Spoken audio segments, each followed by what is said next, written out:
Here we are in St. Augustine, Florida. I spent the whole summer out west with this bike. Rode through Arizona off-road. I stayed in Utah, Wyoming, Montana, Colorado, and then I rode it all the way back here to Miami, Florida is my last day, and today I'm in St. Augustine. I'm gonna be, let's see what I went over here on the miles. It's kind of an updated review on all the gear that I've had and how it's working. I'm about, I don't know if you can see it. Yeah, you got any ready to rents available for me? I'll take those. Just went over 27,000 miles, 27,005 miles. So far, the bike has performed really good. I've had to replace the headlight twice. The bulb, I had 27,000 miles going off-road through rivers, deserts, mountains, bouncing all over. I've dropped the bike many times. The headlights have gone out twice. The bulb is burnt out, which is an easy fix. And I also had my water pump here.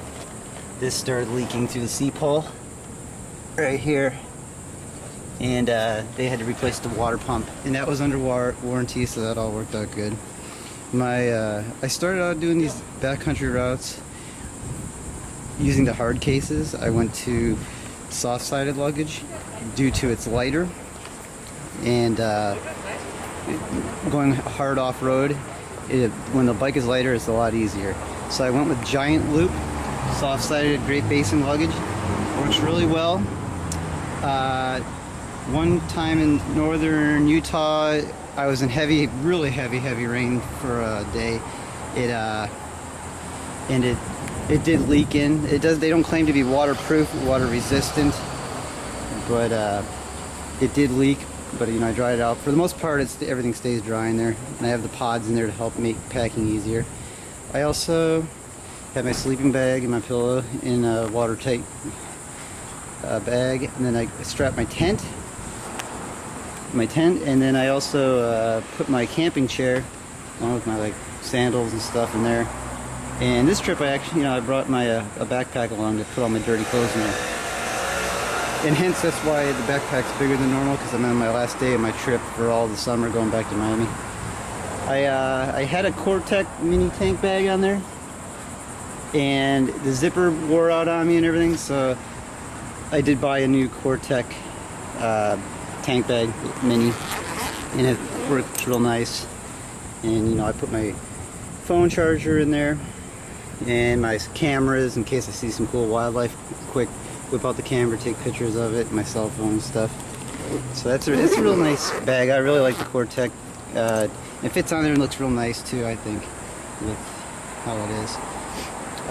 The alt-rider crash bars have worked flawlessly. Every time I've tipped this thing over, you can see it's a little scraped up, but what I do is I'll sand it down and just put spray paint a flat black on there, and you can't even tell when I get home, and once I do that you don't have any damage on the crash bars. This is all just dirt.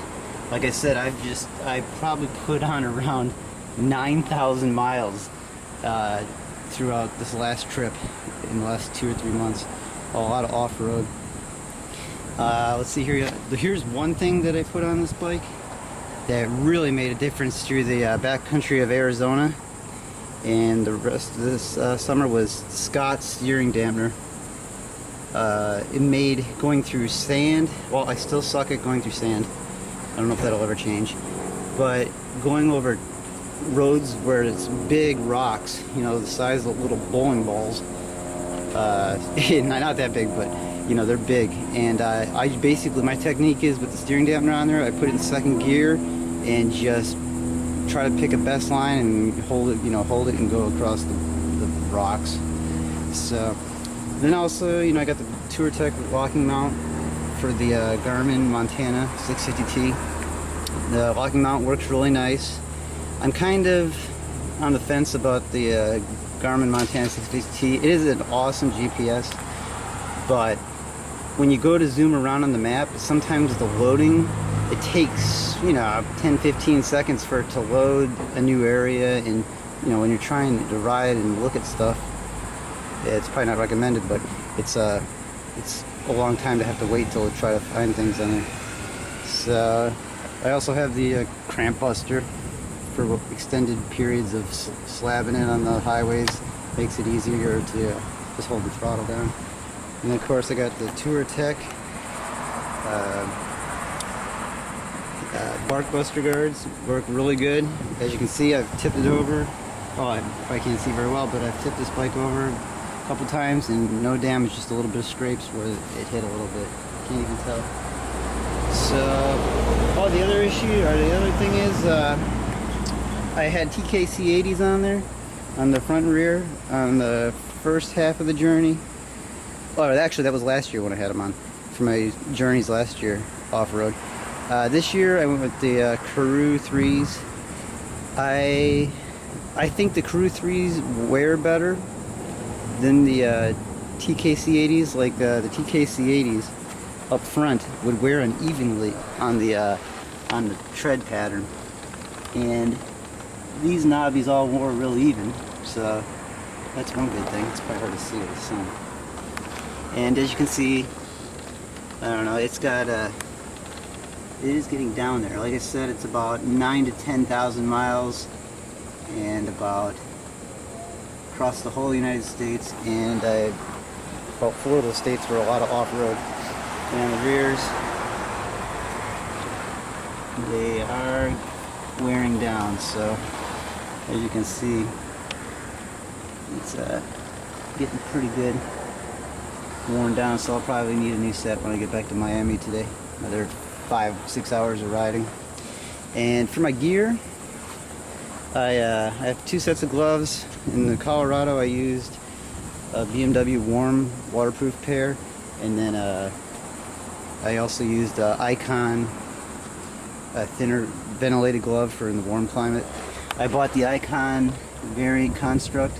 This helmet is a good helmet, but I'll tell you right now, the cheek pads you get in it are going to squeeze your head to death. So expect that you're going to have to buy what they call the larger cheek pads, so you can get your head in there and start to get the helmet broken in without getting a complete migraine. But after you get it broken in, it's a good helmet. And I bought the mirrored shield too for it. The jacket I've been using is the Icon Raiden Patrol jacket. Good jacket, also lots of vents. And you know, I've ridden in the snow, desert, 110 degree heat, you know, and it basically does a good job in all the different climates. And then the other thing I used this year is I bought the CD Gore-Tex Adventure boots, and those things I can't say enough about. They really work really well. You can see the damage that's occurred. They're pretty worn in throughout my couple backcountry trips. The only issue that other people talk about is they do squeak a lot. They do squeak. I don't know if I can make them. So yeah, you can hear the squeaking. And the pants I used all throughout my trip are the Climb Gore-Tex, and they have all big vents, which are really nice, and those work really well too. No complaints with those. So that's about it. Last day of the summer for me. It was an amazing summer of riding. Like I said, I went through Arizona, Utah, Wyoming, Montana, all through Colorado, and then I rode the bike all the way back across the country. Final destination is down by Miami. I'm in St. Augustine today, and it's been an amazing summer. Next year I plan on doing Idaho when Tour Tech releases the Idaho Backcountry Discovery route. One last thing, oh yeah, Alt Rider skid plate. I haven't even looked at it, but I've bottomed out a few times, no damage. So overall, yeah, the F800 2013 that I have, for 27,000 miles, has worked pretty flawless. Very happy.